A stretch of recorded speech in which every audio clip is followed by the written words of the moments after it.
Saya pribadi mengucapkan selamat milad, selamat berulang tahun kepada jamaah Majelis Salim An-Nahdiyah dalam acara ngopi. Mudah-mudahan majelisnya tambah makmur, amin. Dan jamaahnya juga tambah berkah, panjang umur, murah rezekinya, amin.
Assalamualaikum warahmatullahi wabarakatuh. Yunus maju, Yunus. Alhamdulillah, assalatu wassalamu ala rasulillah wa ala alihi wa sahbihi wa man tabi'ahu wa mawala. La hawla wa la quwata illa billah, amma ba'd. Nah, iya situ. Pemirsa Darul Amanah An-Nahdiyah Channel dimanapun berada, jamaah Majelis Ta'lim An-Nahdiyah di studio yang insya Allah sama-sama dirahmati dan dimuliakan Allah Subhanahu wa Ta'ala. Alhamdulillah, kajian ngopi pada malam hari ini di episode ke-29 berbeda dari yang sebelumnya. Karena pada malam hari ini kajian ngopi melaksanakan ulang tahun atau milad yang pertama, yang insya Allah kita doakan semoga kajian ngopi ini terus panjang umur dan berkah serta bermanfaat untuk semua masyarakat luas. Jadi yang mungkin ada yang bertanya, ngopi maksudnya apa? Bukan ngopi sekedar ngopi ini ya. Jadi kita ngopi adalah ngobrol perihal Islam bersama Buya Haitami kepada pengasuh kita dari pertama sampai saat ini sudah berjalan 1 tahun.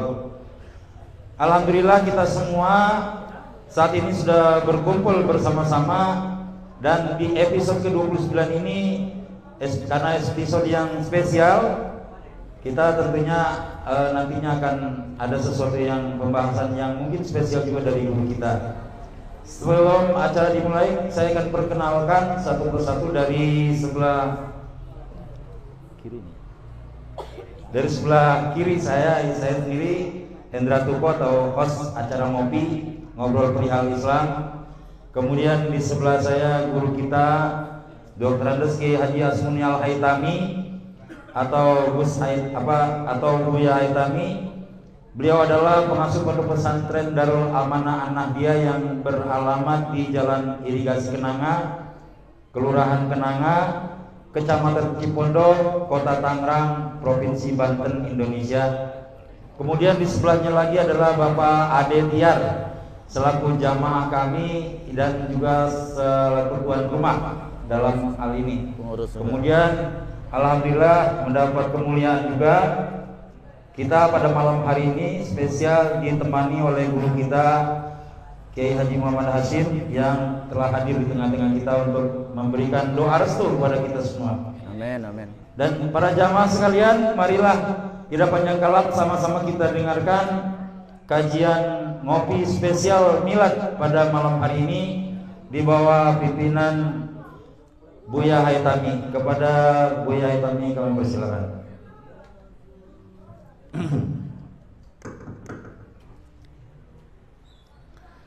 Assalamualaikum warahmatullahi wabarakatuh. Ini karena acaranya berbeda dari yang lain, spesial, yaitu acara milad atau syukuran,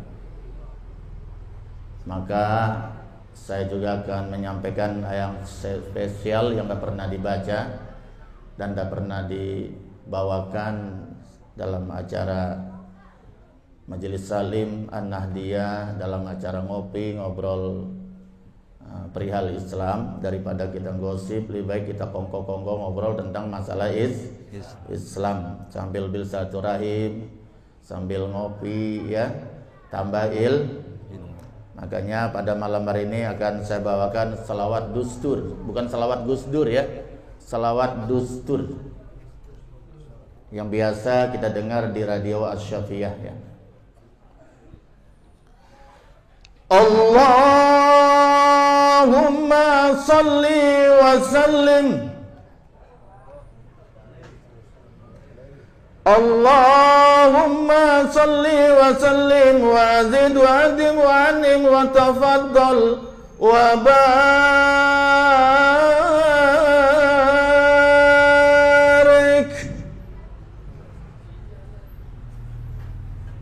bijalalika wa kamalika ala zaini wa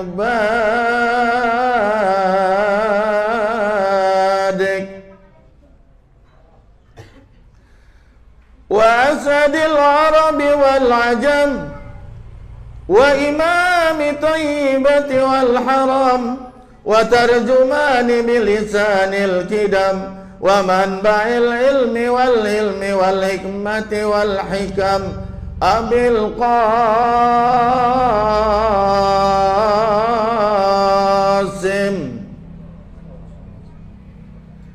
سيدنا وحبيبنا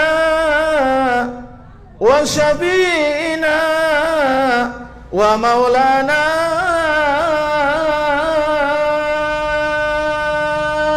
محمد صلى الله عليه وسلم.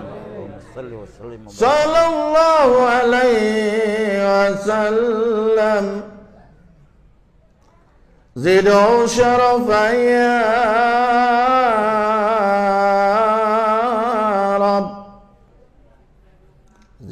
شرفا يا رب زدوا شرفا يا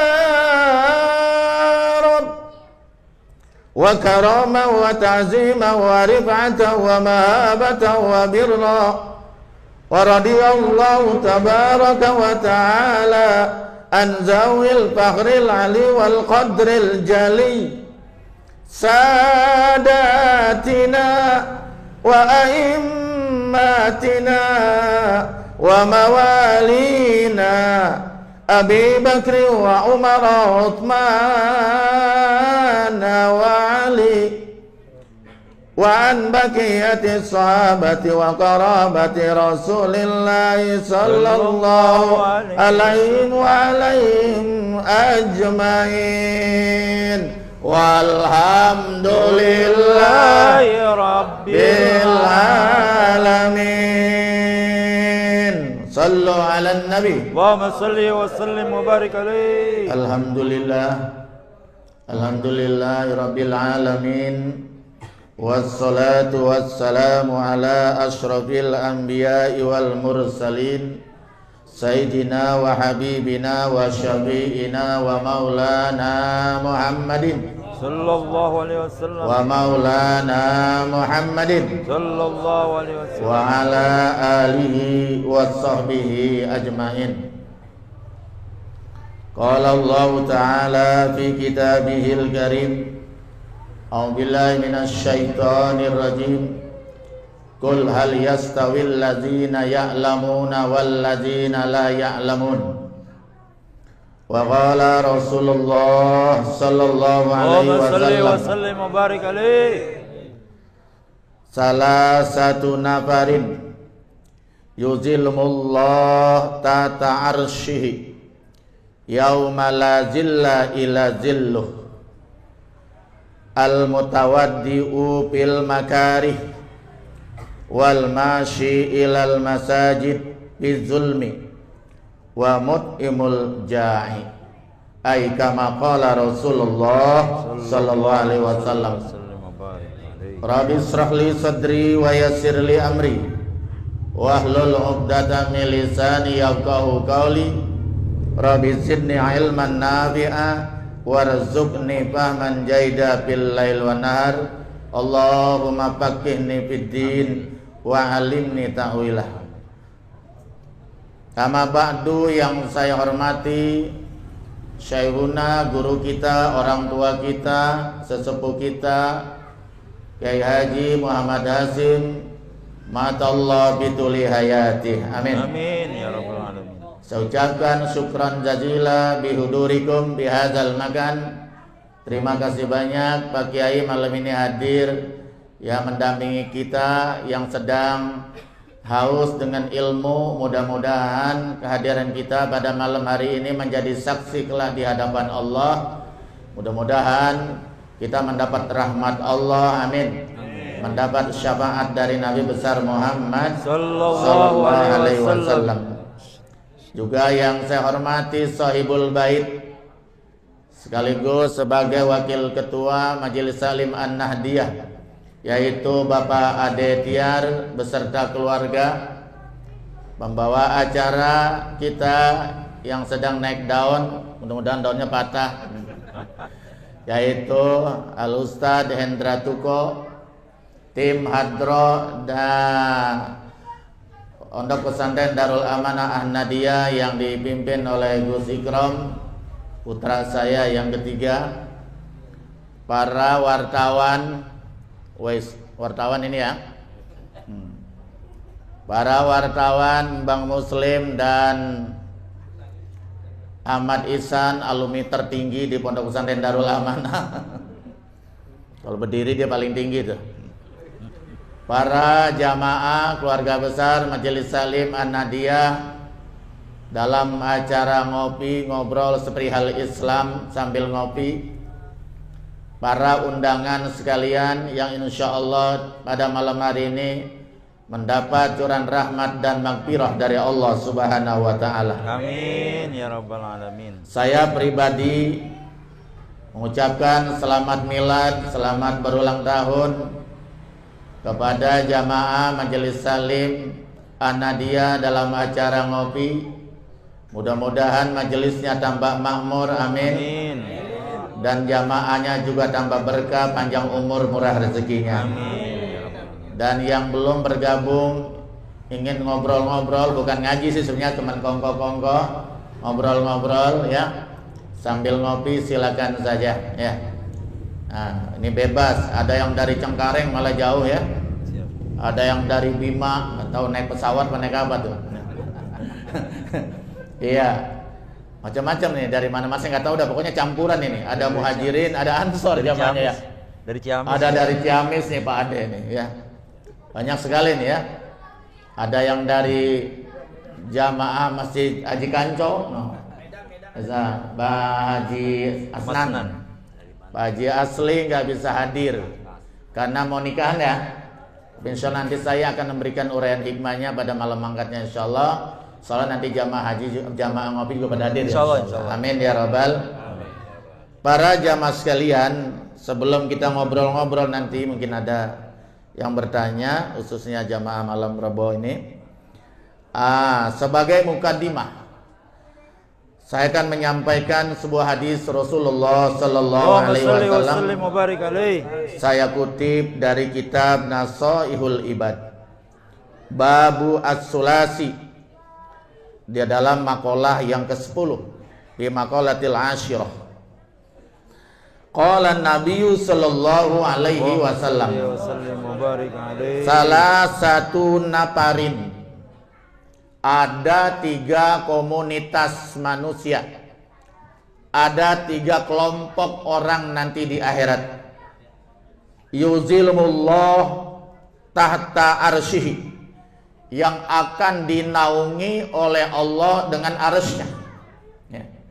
Dinaungi oleh Allah, dibela oleh Allah. Yauma la zilla illa zillu, yang mana pada hari kiamat itu tidak ada yang bisa memberikan naungan, tidak ada yang bisa memberikan pembelaan. Jenderal sekalipun udah nggak laku, pejabat tinggi kagak laku, betul nggak? Hakim di dunia, pengacara malah di sana diadili. Pada saat itu yang bisa memberikan pembelaan, naungan di hari kiamat hanya Allah Subhanahu wa ta'ala. Mudah-mudahan yang hadir semuanya ya, baik jamaah ngopi maupun calon jamaah ngopi yang hadir pada malam hari ini, mudah-mudahan masuk 3 kelompok ini yang dinaungi oleh Allah nanti di hari kiamat. Amin. Sallu ala nabi. Wa salli wa sallim wa barik alaih. Pengen tahu? Pengen dinaungi oleh Allah nanti di yaumil kiamat? Pengen. Dengan arsy-Nya Allah pengen? Satu, yang akan dinaungi oleh Allah nanti dengan arsy-Nya di hari kiamat, yaitu adalah al-mutawadi'u fil makarih, orang yang berwudu dengan sempurna fil makarih, walaupun suasana yang tidak menyenangkan, tapi dia berusaha berwudu dengan sempurna mungkin, sebagus mungkin. Apa itu fil makari? Jama dari kata makrah. Makrah itu jamanya makari. Apa yang dimaksud dengan makari? Di sini dijelaskan oleh musannif fi auqatil masyaqqah, di dalam waktu yang sulit. Waktu sulit itu seperti apa? Di sini dikatakan wahiya auqatul bardil syadid, di waktu yang sangat dingin. Dingin banget. Luar biasa. Tapi dia masih tetap berwudu dengan sempurna. Coba bayangkan, saya kebetulan ditakdirkan oleh Allah pergi haji terlama di dunia. Pada musim dingin, berangkat akhir Desember, kan dinginnya luar biasa tuh. Ya, saya malam tahun baru itu di sana. Pulang 2001, pulangnya 2002. Berarti kan setahun ya. Padahal 42 hari, dapat bonus 2 hari. Iya. Januari, Masya Allah, dinginnya luar biasa. Apalagi di waktu subuh, asar aja udah sangat dingin. Makanya sholat subuh dan asar dinamakan sholat bardin, sholat yang 2 dingin. Asar sampai subuh dinginnya luar biasa, sampai kerasa ke tulang. Tapi kata Nabi, walaupun sangat dingin, mungkin Nabi nih, kalau dilihat dari konteksnya atau asbabul urud, Nabi ngomongnya musim dingin nih, untuk memotivasi jamaah supaya tetap dalam kondisi yang dingin, Berwudu harus sesuai dengan tuntunan syariat.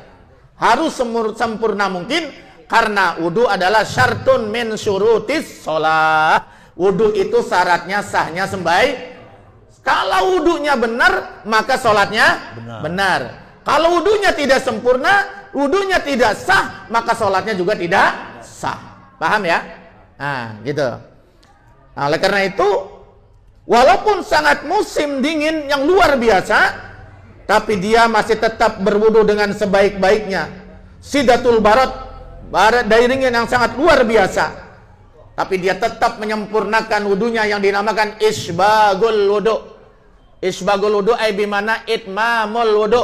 Dia tetap menyempurnakan wudunya secara syarak, maka orang yang model begini nanti di akhirat dia akan dinaungi oleh Allah Subhanahu wa ta'ala. Makanya Nabi pernah menegur sahabat sampai 3 kali berwudu. Begitu saya sudah berwudu ya Rasul, kamu belum berwudu, wudu lagi, ulang lagi. Sudah ya Rasul, ulang lagi, sampai 3 kali.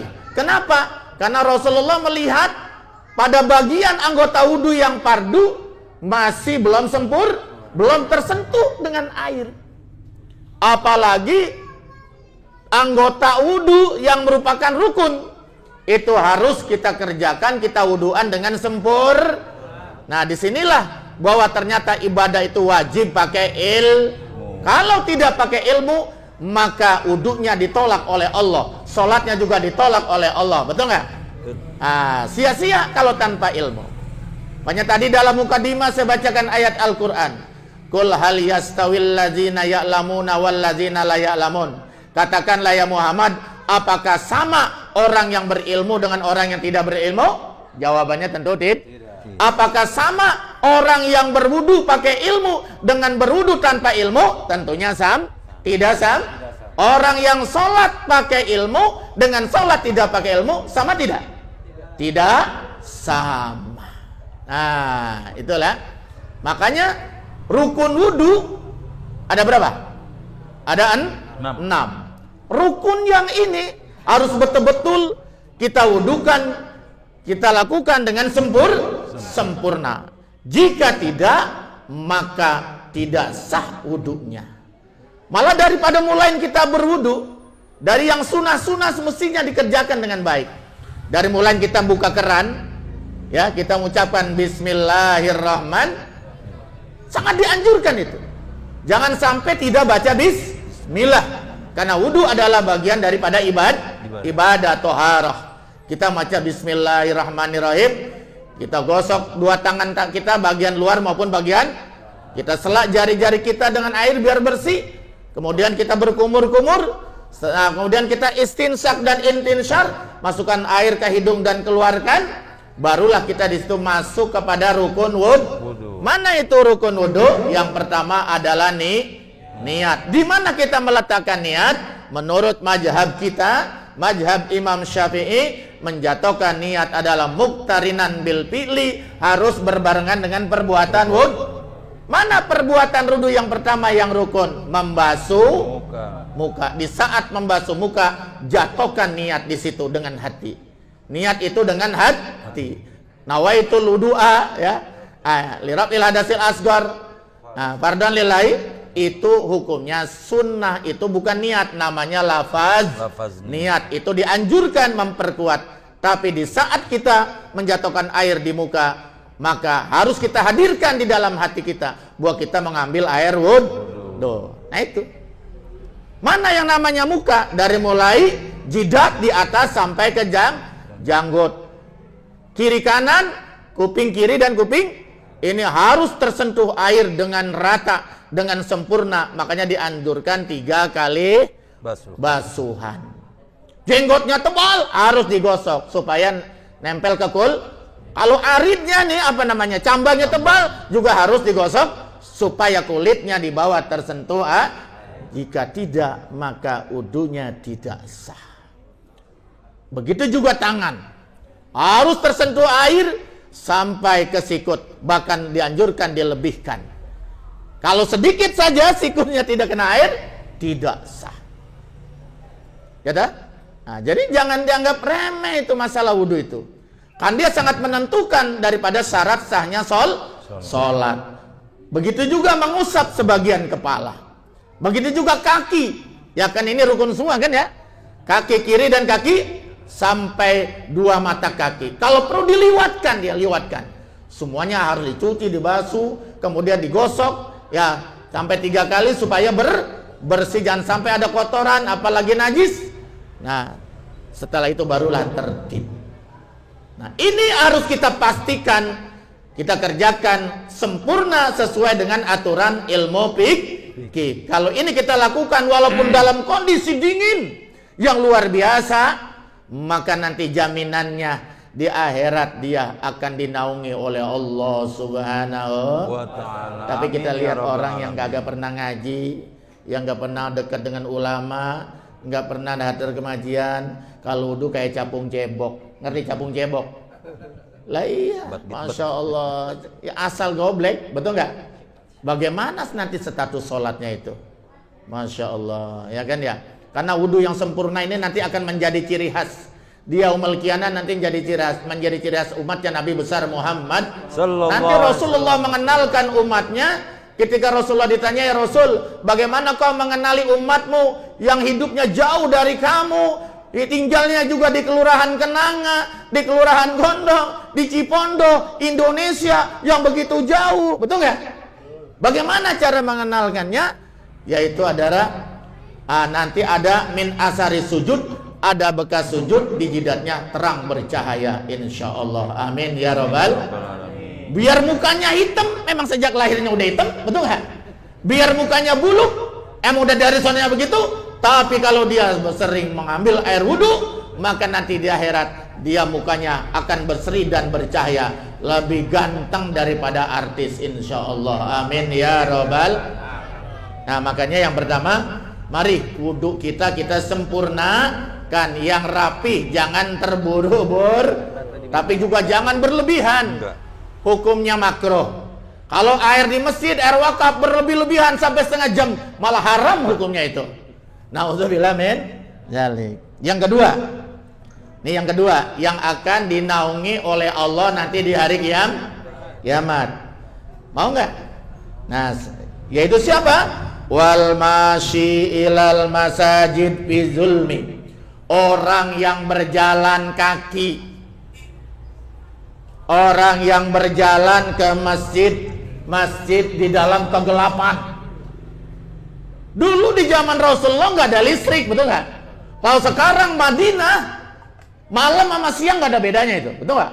Malam kayaknya lebih terang luar biasa, adem. Listrik di mana-mana luar biasa. Tetapi di zaman Rasulullah masih tanah pasir berdebu, betul nggak ya? Ya Allah, gelap luar biasa. Tapi dia masih mau ke masjid. Ngapain? Ngapain ke masjid? Wal masih ilal masjid fi zulmi. Dia berjalan kaki ke masjid-masjid fi zulmi dalam kegelapan, li ajli sholatil jamaah. Di sini musannif mengatakan li ajli sholatil jamaah, untuk mendapatkan sholat berjamaah. Walaisa li ajil na'li wal hiza, bukan untuk nyolong sendal dan sepatu. Ini saya nambahin. Iya. Walaisa li ajil na'li, apa na'al? Sendal. Wal hiza, sepatu. Ada orang datang ke masjid paling dulu, cuman duduk di depan. Wah, nih sepatu khotib cakep nih hari Jumat. Iya. Wah, begitu khotibnya belakangan kan ya. Wah, ternyata hilang itu sendalnya. Pengalaman waktu saya khotbah di masjid Al-Azam itu. Untung saya bawa mobil. Coba kalau saya bawa motor, lah, Pak Ustadz kok nyeker. Makanya saya ditegur langsung oleh imam besar Masjid Raya Al-Azam, Kiai Haji Abdul Fattah Sulaiman. Dia bilang, Ustaz Haitami kalau khutbah jangan begini ucapannya. Ya, kabara sidang salat Jumat, rahimakumullah. Jangan begitu. Jadi bagaimana? Yang insya Allah dirahmati oleh Allah. Jangan yang dimuliakan oleh Allah, dirahmati Allah, tambah dengan yang insya Allah dirahmati oleh Allah. Saya tanya, kenapa Pak Kiai? Karena tidak semuanya orang yang datang ke masjid tujuannya baik ingin sholat berjamaah. Siapa tahu dia nyolong sepatu, nyolong sendal, kata dia. Kata saya benar juga itu. Masya Allah. Betul ya? Jadi orang yang jarang berjalan kaki, bagaimana, ada yang nanya, bagaimana Pak kalau musolanya jauh, masjidnya jauh, pakai motor boleh nggak? Boleh. Daripada ketinggalan berjamaah, insya Allah setiap putaran roda juga satu pahala, betul nggak? Insya Allah. Karena di dalam sebuah keterangan, inna fi kulli khutwatin darajah, satu langkah satu pahala, satu langkah satu pahala. Semakin banyak langkah kita ke masjid, ke musola, sholat berjamaah, semakin banyak pahala yang diberikan oleh Allah Subhanahu wa ta'ala. Satu langkah kaki kiri, satu dosa dirontokkan oleh Allah. Semakin banyak langkahnya, semakin banyak dosa-dosa kecil kita diampuni oleh Allah Subhanahu wa ta'ala. Amin ya robbal. Itu baru melangkahnya doang. Abdolnya kita ngambil air wudhu di rumah, ya kan? Bangunnya jangan mepet. Jadi sebelum azan kita sudah ambil, kemudian kita ke kamar mandi, bersiwak, gosok gigi lah. Jangan pengen gosok gigi, menghadap Allah kok nggak gosok gigi. Allah, bau jengkol kiri kanan. Mana nyaman sholat begitu. Ya kita menghadap Allah, Allah itu jamil wa yuhibbul jamal. Jadi kita harus berhias kalau ke masjid, pakaian yang terbaik, betul nggak? Gosok gigi pakai parfum. Jangan sholat udah nggak pakai peci, celananya bolong-bolong, pakai kaos partai politik lagi. Naudzubillah min. Sah memang sah secara hukum sah, tapi sholat bukan hanya masalah sah, tapi sholat juga adalah masalah adab, akhlak kita kepada Allah Subhanahu wa ta'ala. Kalau kita menghadap manusia saja, menghadap pejabat saja, pakai kaos doang, celana bolong-bolong, kira-kira berani nggak? Malu nggak? Kenapa kepada Allah kagak malu? Betul nggak? Makanya saya kalau sholat wajib ke sholat sunnah, kalau nggak pakai minyak wangi, perasaan ada yang kurang. Kenapa? Karena kita menghadap kepada Allah. Harus tampil yang terbaik, bukan harus mahal, yang terbaik, bersih, suci, betul. Karena kita sedang menghadap Allah Subhanahu wa ta'ala. Kata Nabi, sholatul jamaah afdalu min sholatil fard bi sab'in wa isrina darajatan. Hadis riwayat Bukhari muttafaqun alaih. Sholat berjamaah itu pahalanya afdalu daripada sholat sendiri. Sholatul jamaah afdalu min sholatil fard. Sholat berjamaah lebih utama daripada sholat sendiri. Berapa perbandingannya? Bisa ba'in wa isri darajatan, 27 kali lipat, 27 derajat. Sholat sendirian di rumah pahalanya 1. Ya itu juga belum tentu sempurna. Kalau sholat di masjid, di musola berjamaah, pahalanya 27. Itu pahala sholat berjamaahnya, belum jalan kaki dari rumah, betul nggak? Makanya ngambil air wudhu di rumah, ya, kemudian kita sholat sunnah subuh 2 rakaat di rumah. Afdolnya sholat sunnah subuh 2 rakaat di rumah. Jangan ditinggalkan sholat sunnah 2 rakaat sebelum sholat subuh. Karena rakaatul fajri khairum minad dunya wa ma fiha, kata Nabi. Sholat sunnah 2 rakaat, sholat sunnah fajar, maksudnya sholat sunnah subuh, itu pahalanya lebih bagus daripada dunia beserta isi. Barang siapa yang pengen paling kaya jadi konglomerat nanti di akhirat, kerjakanlah sholat 2 rakaat, sholat sunnah sebelum sholat subuh. Walaupun di sini pas-pasan hidupnya, tapi dia rajin sholat sunnah 2 rakaat sebelum sholat sunnah, sebelum sholat subuh, nanti dia akan paling kaya di akhirat insya Allah. Amin ya robbal.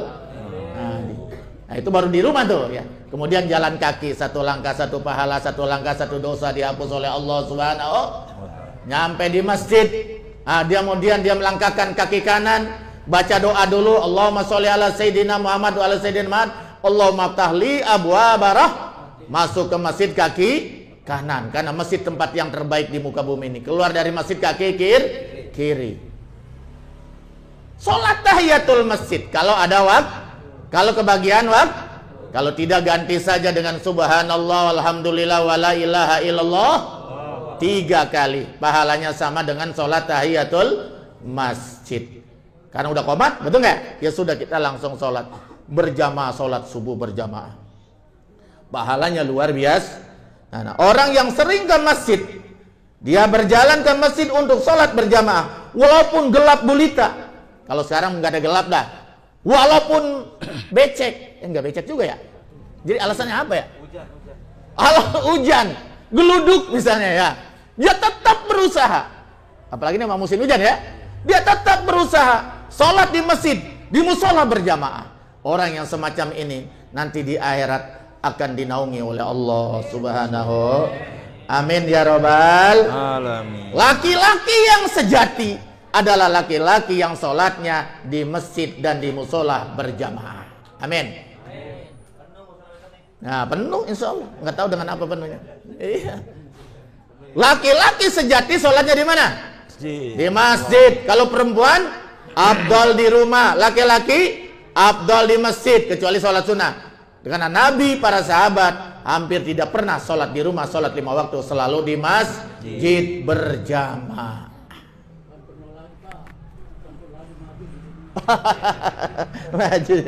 Iya, ya mudah-mudahan nih besok nih musola penuh nih insya Allah. Amin ya Rabbal. Saya mau bantuin Pak Kiai aja ya. Hei, laki-laki nih, woi laki-laki yang soleh, ngerti soleh? Laki-laki yang soleh sholatnya di masjid. Laki-laki yang soleh sholatnya di musol. Kalau laki-laki sholatnya selalu di rumah, berarti bukan laki-laki soleh, tapi laki-laki soleh. Pakai daster, betul nggak ya? Iya, masya Allah. Yang terakhir, yang ketiga, wa mut'imul ja'i. Ya, dalam ada mut'imul ji'an. Dari sini wa mut'imul ja'i. Wa mut'imul ja'i itu orang yang suka memberi makan orang yang lapar. Makanya kata Nabi, ittaqun nar walau bisyikit tamrah. Takutlah dengan api neraka walaupun hanya sebutir korma. Satu butir korma kita sedekahkan orang yang sedang lapar luar biasa. Udah masuk ke mulut sih kormanya, udah mau masuk ke mulut. Pak korma. Ya kan ya? Ya, saya udah 2 hari nggak makan. Kalau kita makan udah makan ya, udah nyarap. Ya udah kasih. Itu pahalanya luar biasa, bisa menghalangi kita dari azab neraka, betul. Waktu hanya sepotong roti, kita juga lapar membutuhkan. Tapi ada yang sedang lapar luar biasa. Pak roti. Padahal udah mau dimakan, dia kasih. Itu bisa saja nanti akan menjadi penghalang daripada api neraka. Amin ya Rabbal Alamin. Nah, makanya kenapa Sayyidina Nabi Ibrahim alaihissalam itu diberi julukan Khalilullah. Nabi Ibrahim diberi julukan apa? Khalilullah, kekasihnya Allah. Kalau Nabi Muhammad Habibullah. Nah, ya. Kalau Nabi Musa Kalimullah. Kalau Nabi Ismail Zabihullah, yang disembelih, ya. Masya Allah. Kalau Nabi Nabi Isa Ruhullah. Ya tak? Nah, itu ya. Nabi Ibrahim ini ada 3 kelebihannya. Di antaranya salah satu kenapa dia diberi julukan kekasih Allah. Dia itu wala yataghadda wala yata'asha illa ma'ad-daib. Dia nggak pernah makan siang, nggak pernah makan sore. Nah, Nabi Ibrahim ternyata sama dengan kebiasaan orang sini dulu. Nggak ada makan malam, makannya cuma siang sama sore. Makanya sehat, nggak ada yang kena penyakit gula. Iya. Jadi Nabi Ibrahim nggak pernah makan siang, nggak pernah makan sore, kecuali sama doib. Apa doib itu? Tamu. Kalau nggak ada dia cari. Bahkan diceritakan dalam sebuah kitab itu diceritakan dia sampai jalan 1 mil sampai 2 mil nyari orang supaya ada teman makan. Lah kalau kita boro-boro kucing aja nggak bisa numpang kucing. Dikurungin 3 hari 3 malam mati, masuk neraka tuh ibu dapurnya. Betul nggak ya? Kucing nggak bisa nempil, kasih kayak tulangnya kepala ikan kayak kagak. Ya dicolong kan, buat colong lo kata kucing. Iya. Pintu ditutup rapat-rapat. Tapi Nabi Ibrahim kalau mau makan, jam makan dibuka lebar-lebar, nongkrong di depan, nyari orang lewat. Kalau nggak ada, dia cari sampai 1-2 mil. Jadi pahala sedekah itu luar biasa. Makanya orang nanti di akhirat itu yang kurang ibadahnya minta dikembalikan lagi oleh Allah ke dunia. Betul ya? Ya Rabb, kembalikan saya sesaat dunia. Apa? Saya mau jual kontrakan saya. Mau sedekah. Betul ya? Sama mobil saya tuh ada 2, saya mau jual. Betul ya? Ya nggak bisa, betul nggak? Di mana orang ada orang mati bisa hidup lagi? Betul nggak? Itu mah tipu daya setan, korin, betul nggak? Iya, kata bapaknya gentayangan. Iya, nggak ada, orang sudah mati sudah, namanya di alam barzah. Paham ya? Ah, gitu. Makanya ada sebuah cerita. Ada seorang pelacur, dia bertobat, taubatan nasuha luar biasa. Inilah sekatan Allah itu Al-Ghaffar. Apa Al-Ghaffar itu? Kasratul maghfirah. Allah itu banyak pengampunan. Dosa kita banyak, ampunan Allah lebih banyak. Betul nggak? Nah itu lebih banyak lagi. Tapi dia bertobat, taubatan nasuha. Padahal dia mantan pelacur. ngelihat anjing sedang kesungkur, udah melet-melet, udah nggak kuat ngangkat pala tuh anjing, saking hausnya udah mau mati. Namanya juga di padang pasir ya, kalau di sini kan air banyak. Iya, kerek dengan susah payah ngambil air itu, ya dah, ambil air dengan susah payah, dengan sepatunya rompanya. Air kena juga, dia minumkan itu anjing, segar kembali. Masya Allah, karena ini kerjakan dengan tulus dan ikhlas mencari keridhaan Allah. Diceritakan orang ini masuk surganya Allah Subhanahu wa ta'ala. Allah, amin ya rabbal alamin. Kalau kita nolong anjing saja yang najis mughaladzah bisa masuk surga, apalagi nolong manusia, apalagi sesama tetangga, apalagi sesama seiman dan seagama. Makanya jangan pelit sama tetangga. Kata Nabi, kalau kamu ijat tobata marokatan paksir maha wa tahajiranaka. Kalau kamu nyayur banyakin kuahnya. Ya bandeng cuma satu, tuangin aja air seember, insya Allah gak enak dimakan. Iya, bandeng satu. Tetangganya orang susah, mak bandeng mak. Iya, kan banyak cuma neteskan air mata, betul nggak ya? Namanya juga janda udah tua lagi, betul nggak ya? Iya, kalau janda montok banyaknya mikirin, betul nggak ya? Udah kasihan benar, atau nanti aja tong ya, kalau ada rezeki ya. Ya ini tetangga kudu tahu diri tuh, kada tetangga begitu. Banyakin kuahnya, banyakin bumbunya, nanti bagi dah. Ya sepotong kayak berapa kayak, betul nggak? Oh, itu pahalanya luar biasa itu, masya Allah. Amin ya robbal. Oh kalau cerita surga terlalu banyak, betul nggak ya? Ini saja yang dapat saya sampaikan insya Allah ya. Lebih kurangnya mohon maaf. Wallahu a'lam bishawab. Assalamualaikum warahmatullahi wabarakatuh. Alhamdulillahirrahmanirrahim. Baru saja kita dengarkan bersama-sama sebuah pengantar ilmu dari guru kita, yang semoga apa yang beliau sampaikan tadi betul-betul bermanfaat untuk kita. Jamaah ngopi masih semangat? Nah, kalau masih semangat sambil ngopi kita akan pertajam permasalahan-permasalahan yang tadi kita dengarkan dengan beberapa pertanyaan. Tapi nggak usah tegang. Panitia yang belum dapat kopi boleh dikasih kopi lah, biar santai ya. Memasuki seksi pertanyaan, silakan. Ya, Pak Guru Nasan, silakan Pak. Kejauhan, takodam. Silakan maju ke depan Pak Guru. Takodam. Sambil berdiri nggak apa-apa. Anehnya mana mic-nya mana? Ini mic ini, masa itu yang gak nyala sama.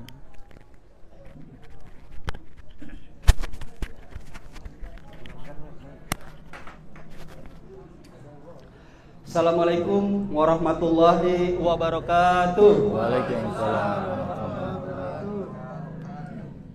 Buya, saya mau bertanya nih. Saya pernah mendengar dari ustadz-ustadz bahwa sholat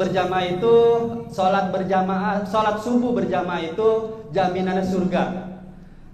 Mohon penjelasan untuk gamblang selebar-lebarnya biar jamaah di sini bisa mendengarnya. Terima kasih. Wassalamualaikum warahmatullahi wabarakatuh. Waalaikumsalam warahmatullahi wabarakatuh. Nah, ini ada kaitannya dengan tadi yang pernah saya bahas tadi selintas ya, tentang sholat berjamaah subuh. Di dalam surat Al-Isra, kalau nggak salah itu ayat 78 ya, surat Isra. A'udzubillahi minasyaitonirrajim. Aqimis sholata liduluki syamsi ila ghasaqil lail. Wa Qur'anal fajri inna Qur'anal fajri kana masyhuda. Dirikanlah salat lidulu kisyamsi, yaitu tergelincir matahari, ila ghasaqil lail, sampai ghasaqil lail apa tuh? Sampai datang gelap. Itu. Ini ada yang mengatakan ulama adalah salat asar. Wa Qur'anal fajri, dan Qur'anal fajri yaitu salat subuh, bacaan fajar, maksudnya bacaan salat subuh. Inna Qur'anal fajri kana masyhuda.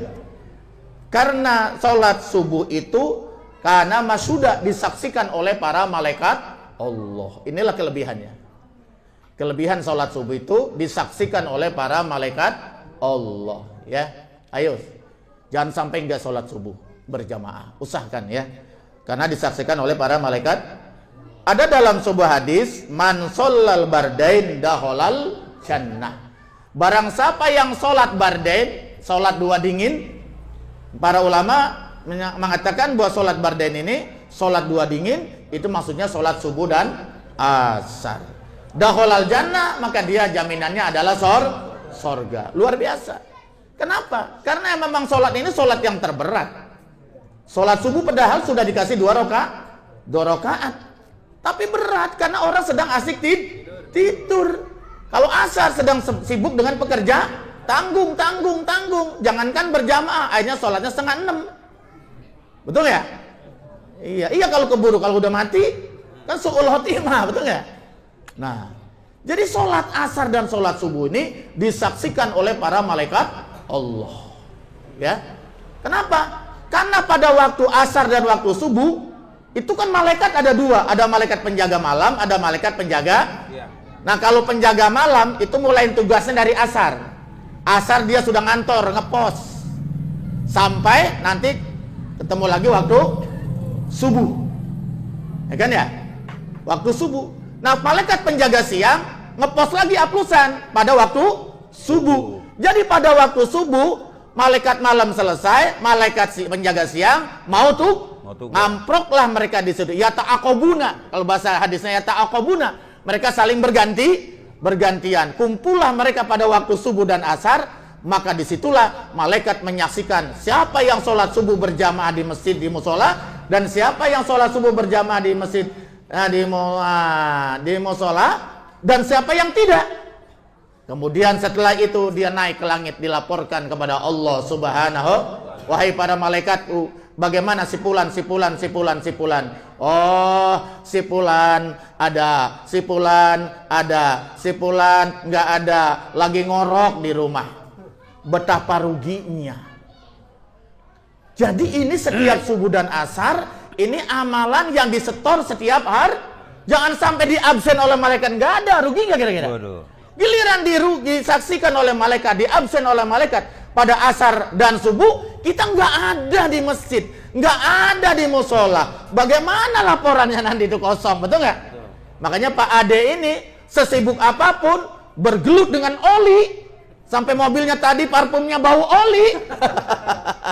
Iya, dia sempatkan sholat di Masjid Kuba Biru di Pondok Pesantren Darul Amanah, betul nggak? Jadi saya sering ketemu asar dan yohor. Kalau subuh kan nggak ada ya. Asal dia di sana dia sholat, dia tinggalkan kerjaannya, dia tinggalkan dunianya. Walaupun transaksi sekitar itu 10 juta dia tinggalin. Karena yang ngasih rezeki Allah. Karena yang ngasih rezeki Allah, kalau udah waktu azan, maka Allah terlebih dahulu nyari keridhaan Allah. Iyyaka na'budu wa iyyaka nasta'in. Ibadah dulu kepada Allah, baru minta tolong, betul nggak ya? Perbaiki dulu ibadah. Iyyaka na'budu wa iyyaka nasta'in, baru minta kepada Allah. Minta melulu tapi sholatnya tidak. Minta terus tapi sholatnya dilalaikan, betul nggak? Kata malaikat, emang dasar umat kuplek lo ya. Iya, Masya Allah. Jadi ini yang dinamakan Rob'un Yaumiyun, pengangkatan amal setiap hari. Ada lagi nanti yang namanya mingguan, yaitu puasa hari Kamis. Tuh, puasa hari Kamis. Nabi ditanya, ya Rasul, kenapa kau puasa hari Kamis? Karena saya senang. Karena pada hari Kamis itu amal diangkat ke langit. Saya sedang berpuasa. Makanya Pak Ade ini nggak pernah nggak puasa itu Senin dan Kamis. Harusnya dia yang mimpin pesantren, bukan saya ini. Amin. Bisa anak saya jadi montir semua nanti santri saya. Iya. Ini keistimewaan lagi dari Sayyidina Utsman radhiyallahu an, ya. Sami itu Rasulullah sallallahu alaihi wasallam. Kata Sayyidina Utsman, aku mendengar Rasulullah sallallahu alaihi wasallam bersabda, man sholal isya fi jama'atin, barang siapa yang sholat isya berjamaah. Sholat isya gue punya keistimewaan. Paka'an nama qoma nisfal lail, maka pahalanya sebanding seperti sholat tahajud di malam hari separuh malam. Siapa yang kuat separuh malam? Jangkang jungking jangkang separuh malam. Model ente sholat tahajud 4 rakaat aja udah nyungsep, ngantuk, betul ya? Iya. Waman sholat subha fi jama'atin, barang siapa yang sholat subuh berjamaah. Nih sekali lagi saya ingatin, sholat subuh berjamaah. Paka'an nama sholat laila kullah, barang siapa yang sholat subuh berjamaah, ya tentunya di masjid kalau laki-laki ya, atau di musola ya. Karena kalau di Mekah Madinah kan nggak ada istilah musola biasanya di rumah. Kalau masjid itu di luar rata-rata walaupun 4 kali 4 meter tetap aja tujuannya bangunnya ya jadi masjid walaupun nggak dipakai Jumat, tetap hukumnya karena niatnya asal tanahnya wakaf, disunahkan disunahkan walaupun tidak dipakai Jumat, goir jami itu. Kalau di sini kan enggak. Kalau nggak dipakai Jumat namanya musol, kalau dipakai Jumat namanya padahal tidak begitu. Harusnya ya. Hadis riwayat Imam Muslim. Jadi orang yang sholat subuh berjamaah, maka annama sholat laila kullah, maka pahalanya sama dengan tahajud sholat malam semalam penuh. Nah, kalau yang belum bisa tahajud, ayo sholat subuh saya belum kuat Pak Ustadz tahajud, saya belum kuat, ya sudah.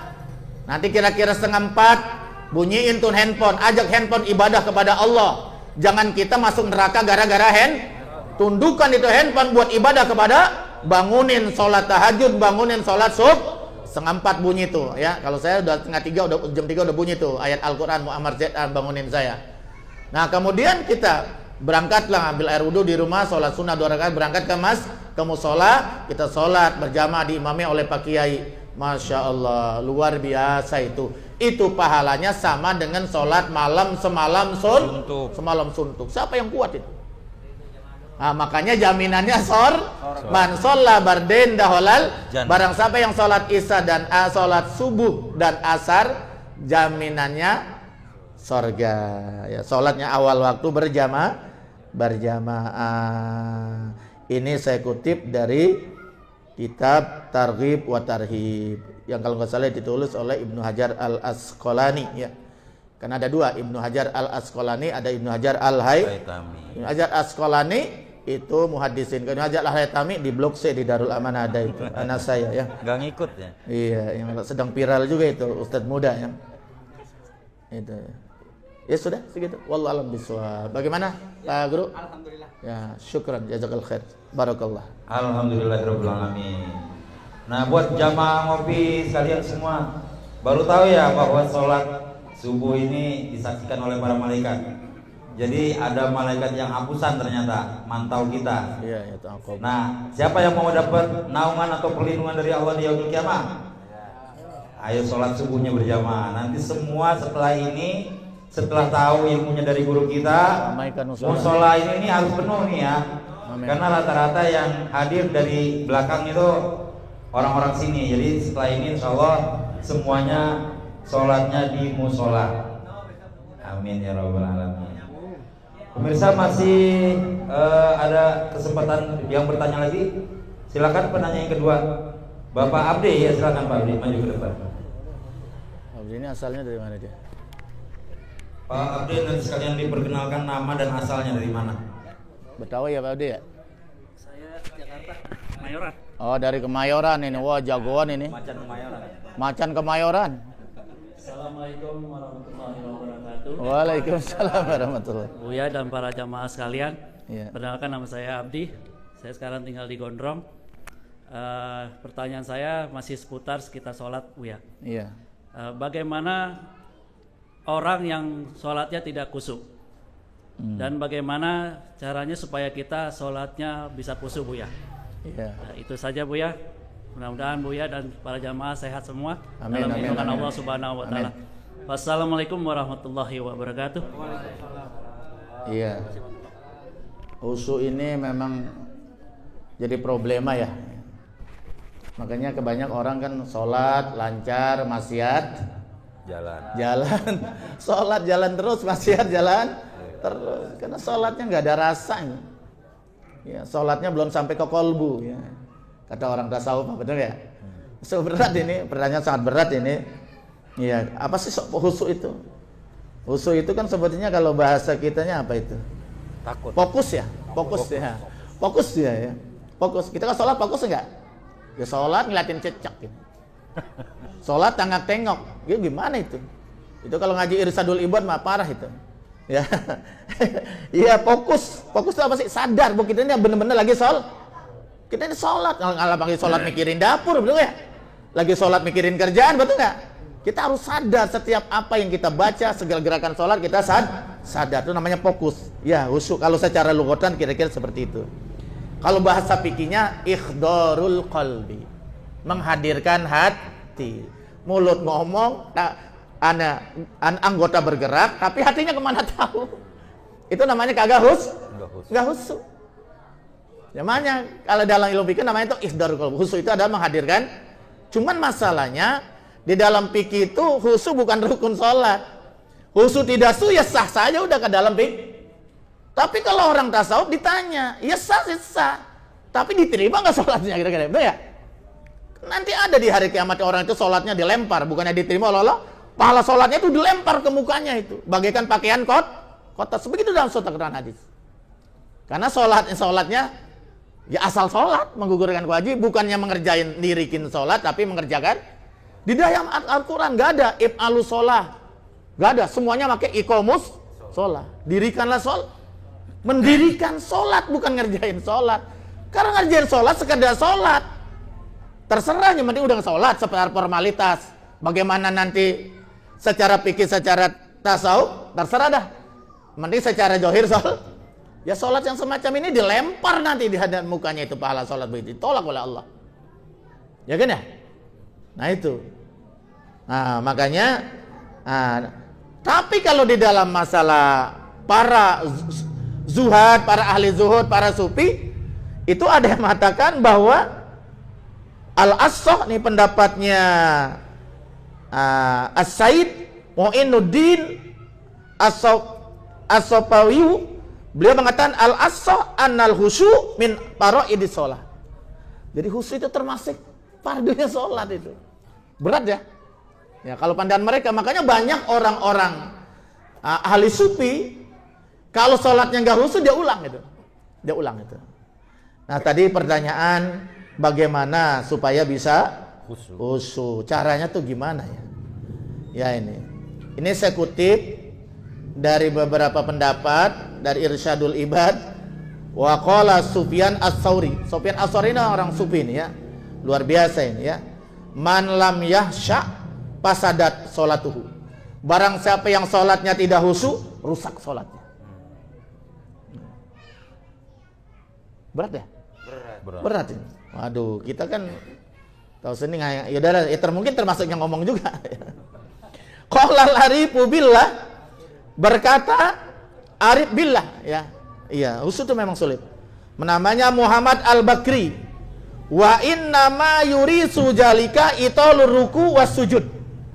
Jadi kalau menurut Muhammad Al-Bakri, bahwa kalau pengen khusyuk di dalam sholat, panjangkan ruku dan sujudnya agak panjang sedikit. Ya, tapi kalau ngimamin jangan terlalu panjang, bisa jadi fitnah, betul nggak ya? Bisa besok jakapok jamaah di belakang. Jadi sedikit agak dipanjangkan tuh ruku dan sujudnya. Jangan terburu-buru. Kan ada sholat tarawih 7 menit. Ayo kan? Iya. Saya juga kadang-kadang saya bingung. Saya ngeliatin aja udah pusing bagaimana ngikutin. Ngeliatin dong saya udah pusing. Allahu Akbar, Allahu Akbar, wala bedolin. Nah itu ya, katanya warisan itu.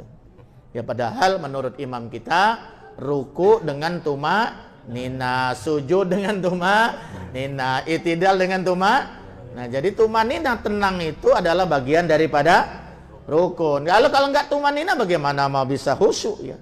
Jadi menurut Muhammad Al-Bakri ini salah satu kalau khusyuk ruku dan sujudnya dipanjangkan sedikit, jangan terburu-buru. Subhana rabbiyal azim wa biham. Santai bacanya subhana rabbiyal azim wa biham, subhana rabbiyal azim wa bihamdi. Itu minimal 3 ya.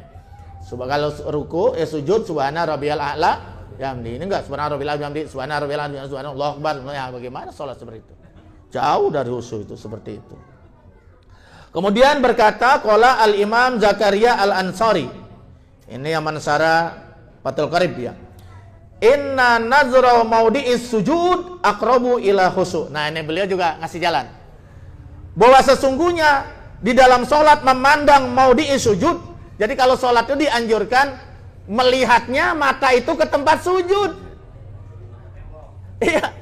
Allah, saya kadang-kadang santri saya jewer itu.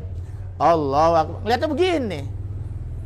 Lah kalau pakai batik, jangan lihat tuh, waduh batik dari mana nih, cakep bener pikirannya bisa begitu tuh ya. Betul, pakai kaos partai, partainya jangan demen lagi, bisa gedeg dia. Iya. Ada gambar macam-macam. Makanya jangan lihat, apalagi ke atas, jangan. Kalau atas bisa ngelihat cecek, ya kan ya. Jadi kita kalau sholat dianjurkan melihat ke tempat sujud, gitu ya. Nah, kemarin itu, pertama ke tempat sujud. Paham ya? Ini sangat membantu supaya sholat kita khusyuk. Gitu. Itu menurut Al-Imam Zakaria Al-Ansari. Gitu. Itu bisa mendekatkan kepada khusyuk.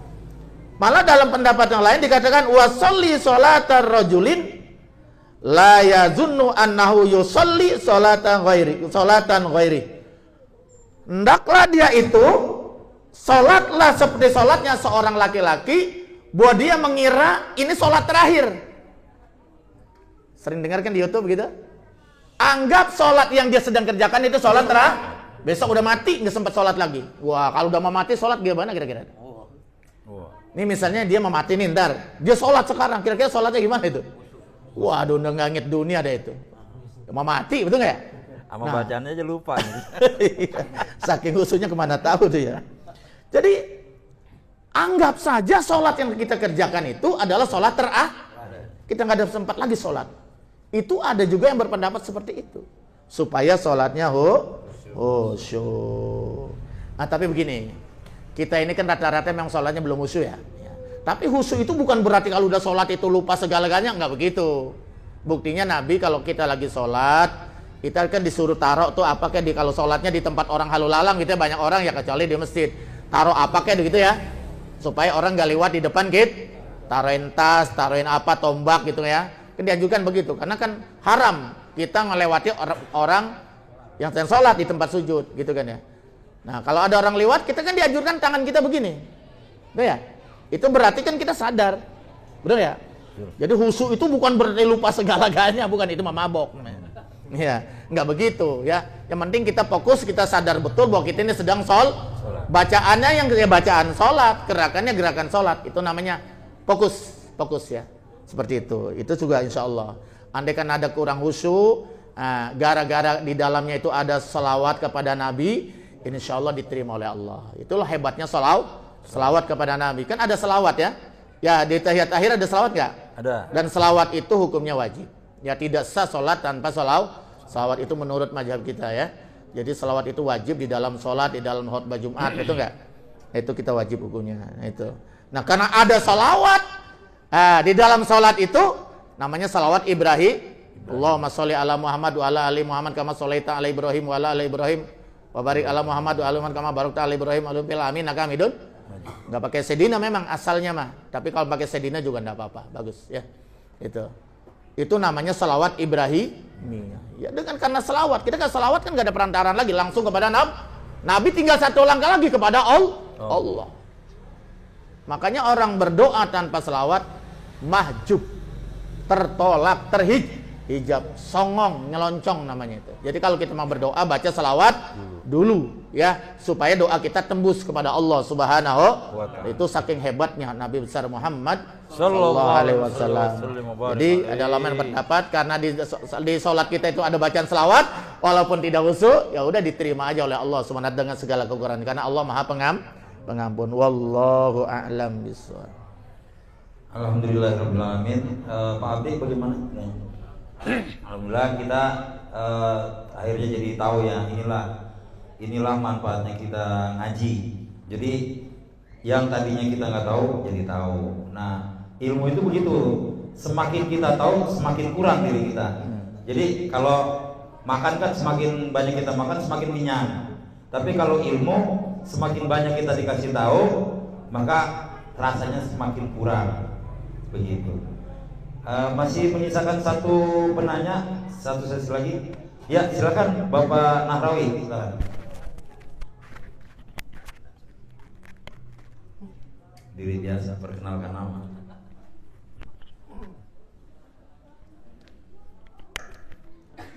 Assalamualaikum warahmatullahi wabarakatuh. Waalaikumsalam warahmatullahi. Perkenalkan, nama saya Nahrawi dari Gondrong, Cipondo. Kenanga kan? Kenanga. Kalba. Assalamualaikum Pak Asalnya. Kiai. Saya ingin bertanya kepada Buya. Apa hukum bersalawat kepada Nabi Sallallahu Alaihi Wasallam? Iya. Dan apakah kita yang hidupnya jauh setelah Nabi nanti di akhirat bisa bertemu atau melihat wajah Nabi? Demikian, mohon pencerahannya. Wassalamualaikum warahmatullahi wabarakatuh. Iya, ini Pak Nahrawi ini polisi, komandan. Gini. Jadi hukum baca selawat kalau menurut versinya Imam Syafi'i itu adalah wajib, terutama di dalam sholat. Yang kedua biasanya di dalam khutbah Jumat itu hukumnya wajib. Di dalam surat Al-Ahzab ayat 56, A'udzubillahi minasyaitonirrajim, ini biasa dibaca oleh Bilal menjelang khatib naik ke mimbar ya. Innallaha wa malaikatahu yusalluna 'alan nabi. 'Alan nabi, enggak ada haknya ya, 'alan nabi.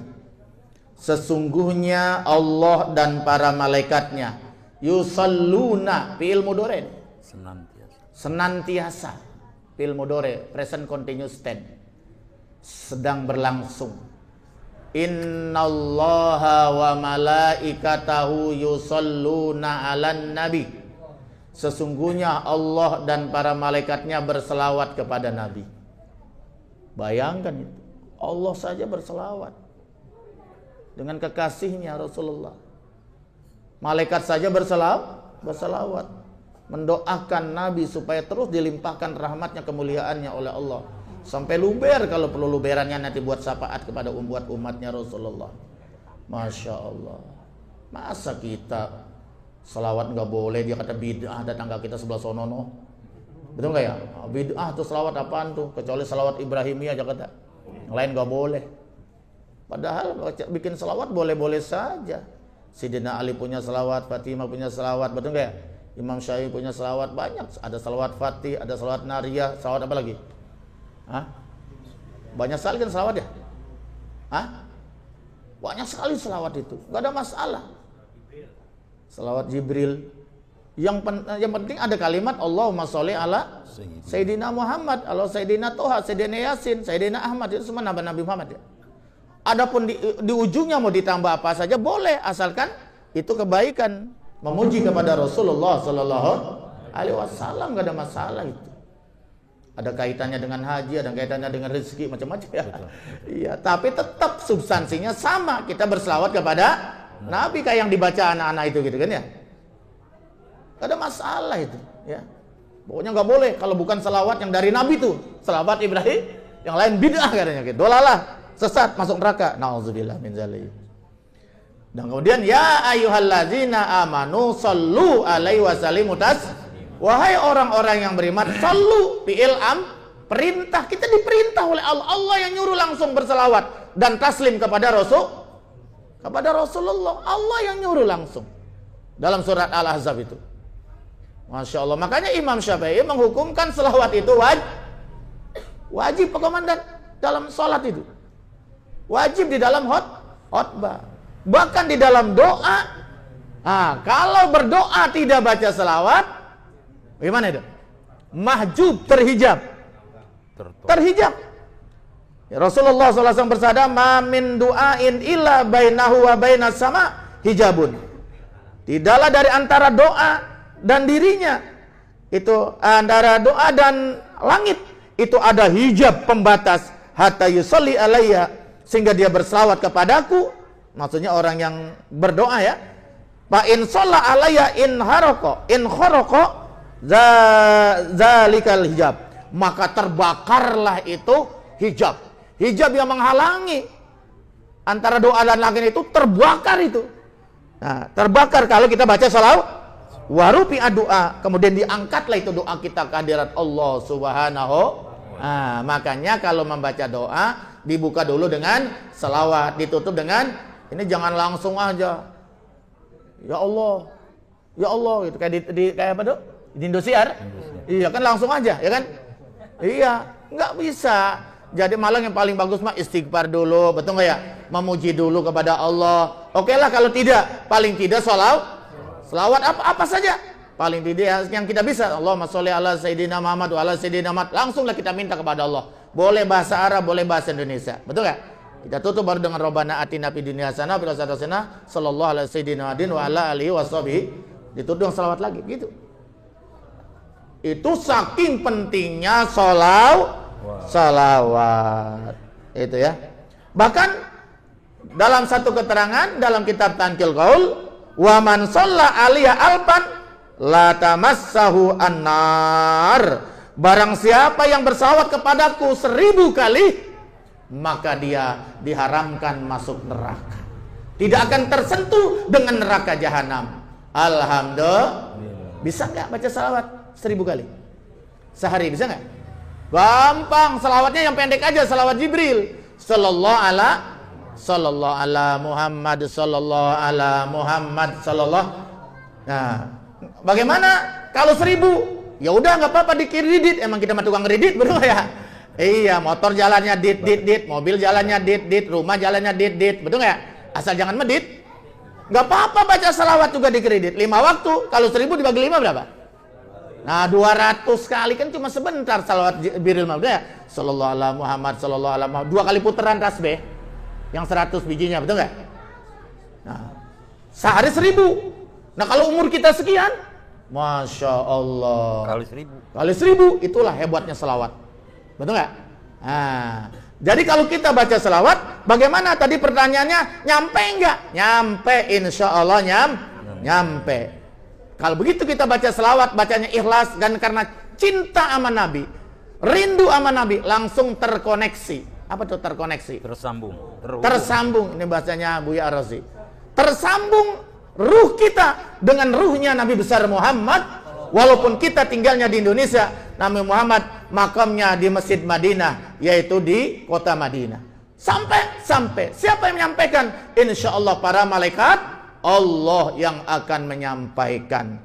Kalau kita misalnya memberi salamnya langsung, salawatnya langsung di depan makam Rasulullah, maka dijawab langsung oleh ruhnya Rasulullah SAW yang suci. Ruhnya dikembalikan oleh Allah ke jasadnya, Nabi Muhammad langsung bisa menjawab salam kita. Makanya tidak heran kalau kita beri salam, Assalamualaikum ya Rasulullah, Assalatu wassalamu alaika ya Rasulullah, itu gemetar. Saya pernah begitu. Pas kan Rasulullah, Abu Bakar, Umar. Itu sampai gemetar, meneteskan air mata. Jadi kayak ada strum. Itu mungkin dijawab langsung oleh ruhnya Rasulullah Sallallahu Alaihi Wasallam. Bagaimana kalau di dunia? Orang di Indonesia, walaupun jauh, kalau dia betul-betul rindu takzim, kangen sama Rasul, ikhlas, itu bisa menangis baca salawat itu, betul nggak?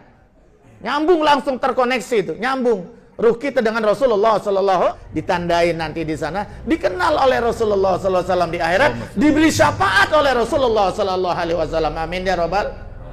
Orang kayak kita ngandelin ibadah sholat kita, puasa kita, haji kita, ya Allah. Repot kalau ngaji hikam ini. Ya, kan kita yakin sholat kita diterima, betul nggak? Jawabannya cuma wallahu alam doang kan ya? Kita yakin kalau puasa kita diterima, wallahu alam, betul nggak ya? Kita yakin haji kita diterima, kita nggak pernah tahu, betul nggak?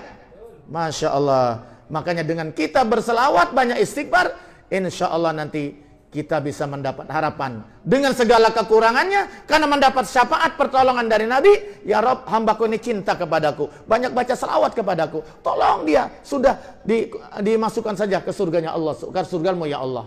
Ya, kalau sudah Nabi yang minta, Allah nggak bisa nolak.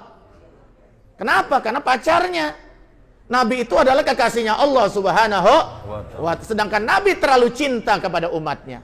Waktu mau mati yang disebut siapa? Umatnya. Waktu padang mahsyar nanti yang dicari siapa? Umatnya dulu. Cuman kita kadang-kadang nggak tahu diri, ya betul nggak? Nggak sayang, kita baca salawat saja malas itu ya. Wa sallu alayya fa inna salatakum tablughuni haitsu kuntum. Berselawatlah kalian semua kepadaku, karena sesolat kalian nanti akan sampai kepadaku, hai semakuntu, dimanapun kamu baca. Kata Nabi, sampai kepadaku. Ma min ahadin yusallimu alayya, tidaklah seseorang dia memberikan salam kepadaku, assalamualaikum ya Rasulullah, ya, illa radallahu alayya ruhi, kecuali Allah kembalikan itu ruhku ya kepada diriku, hatta arudda alaihi assalam, sehingga aku bisa menjawab salam umatnya yang beri salam kepadanya. Hadis riwayat Abu Daud. Wallahu a'lam. Gimana tadi? Mana yang nanya? Bagaimana, Pak? Komandan? Paham? Alhamdulillah. Makanya as-su'al miftahul ilmi. Bahwa bertanya itu kuncinya ilmu. Jadi udah nggak tahu, bodoh, kagak mau nanya, gitu ya? Harus bertanya. Ya, gitu. Di sini kan ada Pak Kiai, kalau ada apa-apa masalah datang kepada beliau, tanya, dijawab, kasih amplop. Begitu dong. Bersedekah ya. Orang yang bersedekah itu berkah, betul nggak ya? Iya, makanya kalau perlu setiap hari bersedekah walaupun 5.000. Jangan 2.000 dah, kalau 2.000 bukan buat WC kan ya. Ya, tiap hari pada subuh insya Allah akan diberkahi rezekinya oleh Allah Subhanahu. Amin ya robbal alamin. Alhamdulillahirrahmanirrahim. Demikian 3 pertanyaan sudah kita ikuti bersama-sama.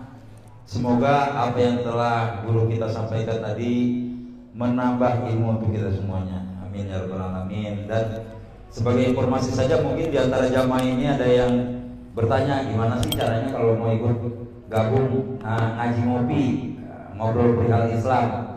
Enggak ada syaratnya. Jadi tanpa syarat.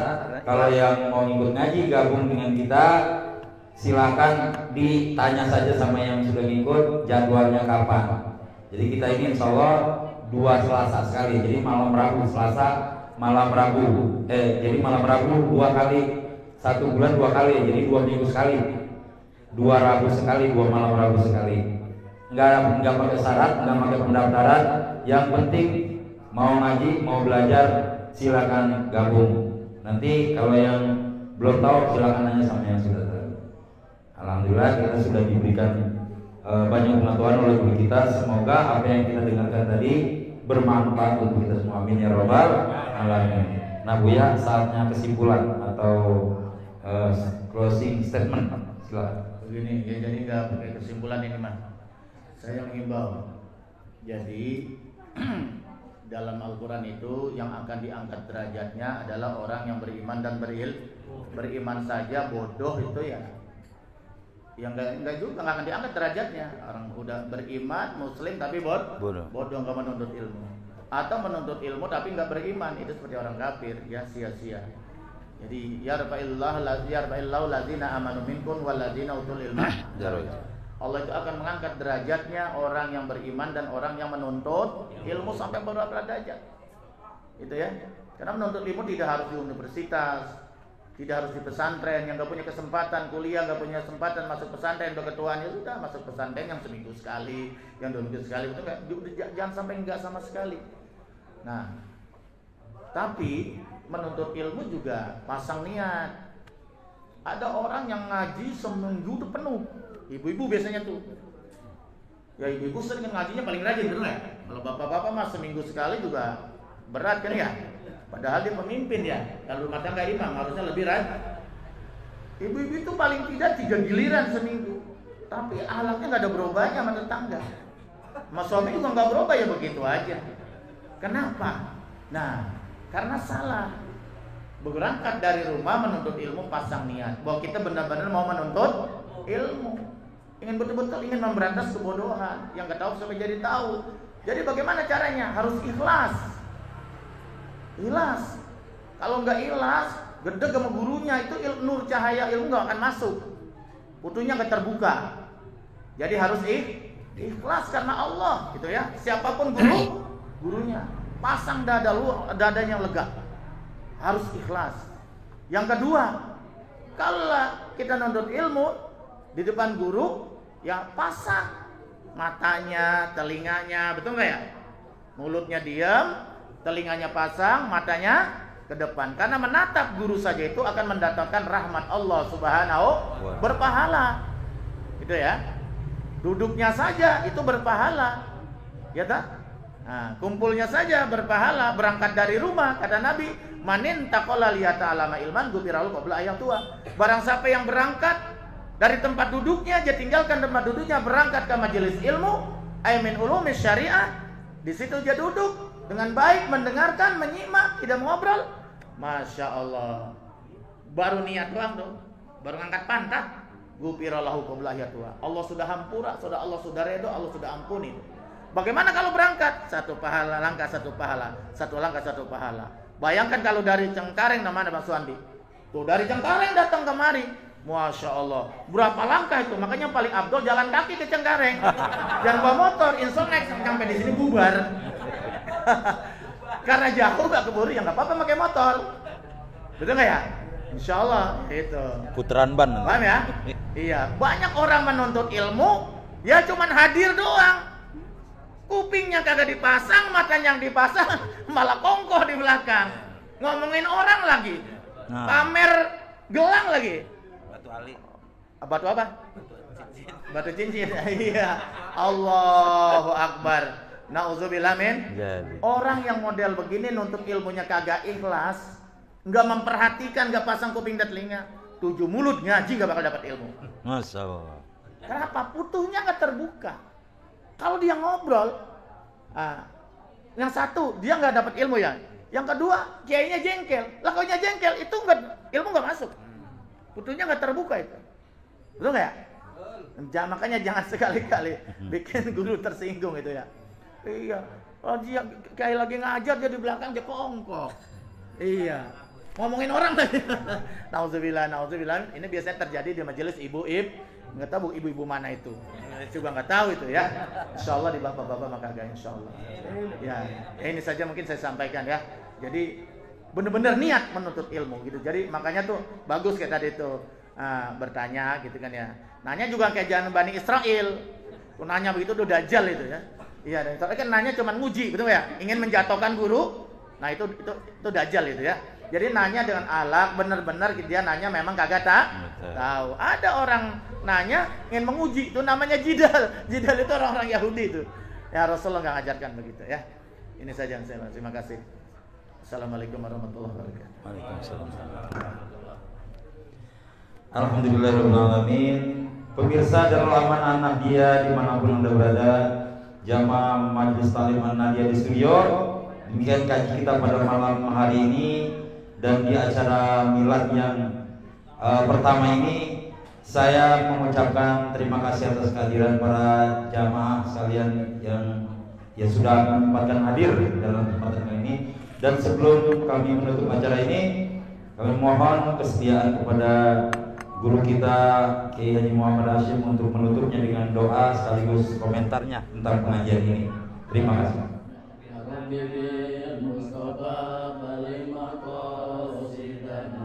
Waghfir lana ya wasi'al karami. Waghfir lana, dan ampunilah ya Allah bagi kami. Mama doakan dosa yang lalu. Mama itu dosa-dosa yang telah lalu. Dosa kecil maupun dosa ya wasi'al karami, wahai Allah yang sangat luas pengampunannya ya. Allah Ta'ala ini yang maha penuh pemurah. Mudah-mudahan dengan sahabat kita ini kita baca 3 kali ya. Mudah-mudahan maksud kita ini ya dihasilkan oleh Allah. Amin. Ya Rabbi bil Mustafa balil maqasidana waghfir lana ma madha ya wasi'al karami. Beri maqasidana waghfir lana ma madha ya wasi'al karami. Ya Rabbi bil Mustafa balligh maqasidana waghfir lana ma madha ya wasi'al karami. Astagfirullahaladzim, astagfirullahaladzim, astagfirullahaladzim. sayyidina Rasulillah ajmain. Bismillahirrahmanirrahim. Alhamdulillahirabbil alamin. Alhamdulillah bi ni'amahu yukafi mazidah. Ya Rabbana lakal hamdu kama yanbaghi li karimi wa azimi sultanik. Allahumma shalli ala Muhammadin wa ala ali sayyidina Muhammadin kama kana hayatan kamalika wa ala ali kamalin. Allahumma pilli ummati sayyidina Muhammad wa rahmata sayyidina Muhammad wastur ummata sayyidina Muhammad wa ummata sayyidina Muhammad. Allahumma asli ummata sayyidina Muhammad.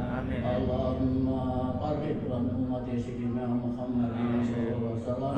Allahumma nas'aluka al-huda wa al-barakah. Amin. Nas'aluka ilman nafi'an wa amalan mutaqabbalan. Amin ya Allah. Allahumma na'udzu bika min ilmin la yanfa'u Allahumma atina bil ilmi wa zayyina bil hilmi wa tahwil Allahumma arzuqna min bil af'al Allahumma nas'aluka husnal khatimah wa na'udzu min syarril khatimah. Amin ya Allah. Allahumma fil mu'minina wal mu'minat wal muslimina wal muslimat wal amwat wa fil muslimin bil iman wa la tadar bi qulubina illa amin ya Allah innaka rahmanur rahim. Rabbana atina fid dunya hasanah wa fil akhirati hasanah wa qina adzabannar. Amin. Allahumma abrar ya haji ya ghaffar ya rabbal alamin. Rabbana taqabbal minna innaka antas samiul alim wa tub alaina innaka at-tawwabur rahim. Ya Allah ya Allah ya Allah irhamna wal muslimin. Sallallahu rabbuna ala nuril mubin Ahmad Mustafa sayyidil mursalin wa ala alihi wa sahbihi ajmain. Sallallahu rabbuna ala nuril mubin Ahmad Mustafa sayyidil mursalin wa ala alihi wa sahbihi ajmain. Sallallahu rabbuna ala nuril mubin Ahmad Mustafa sayyidil mursalin wa ala alihi wa sahbihi ajmain. Subhana rabbika rabbil izzati amma yasifun wa salamun alal mursalin walhamdulillahi rabbil alamin. Assalamualaikum warahmatullahi wabarakatuh. Yang akan datang di mana? Yang akan datang Domingo yang datang. Ntar di ini. Enggak masuk udah datang diumumin kan? Iya.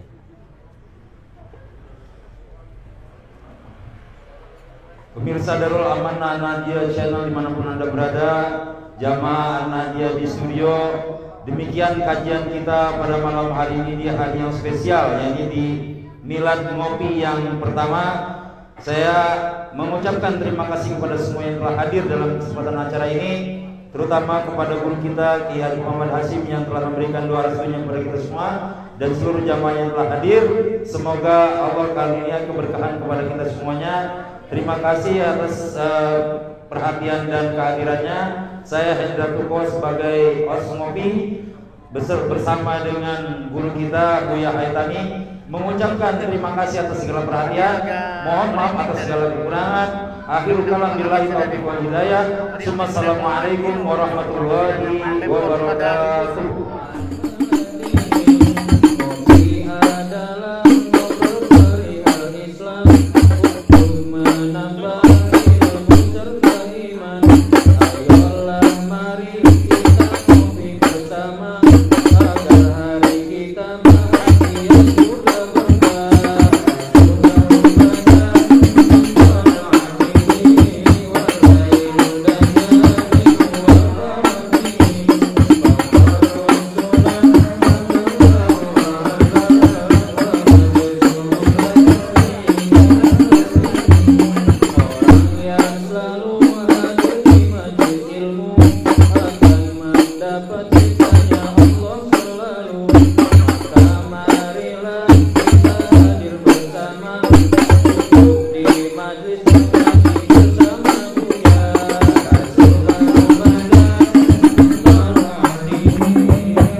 Semoga makmur masjid majelisnya dan berkah para jamaah. Amin.